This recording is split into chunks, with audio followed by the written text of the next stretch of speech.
পুনৰ সংঘটিত হৈছে এটা বুকু কঁপি উঠা হৃদয় বিদাৰক ঘটনা, যিটো ঘটনাৰ বিষয়ে শুনিলে আপোনাৰো গাৰ নোম শিয়ৰি উঠিব।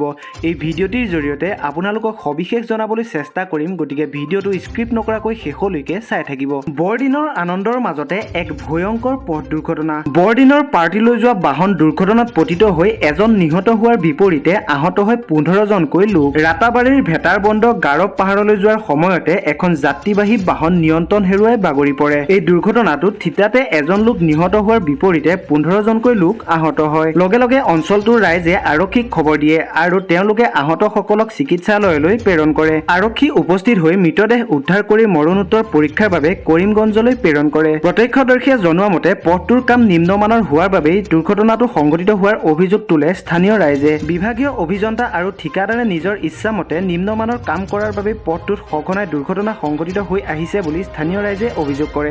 সঁচাকৈ খবৰটো শুনি খুবেই দুখ লাগিল। শেষত ভগৱানৰ ওচৰত এটাই প্ৰাৰ্থনা কৰিছোঁ, মৃত ব্যক্তিজনৰ বিদেহী আত্মাই যাতে চিৰশান্তি লাভ কৰে আৰু যিসকল আহত হৈছে তেওঁলোক অতি সোনকালে যাতে সুস্থ হৈ উঠে।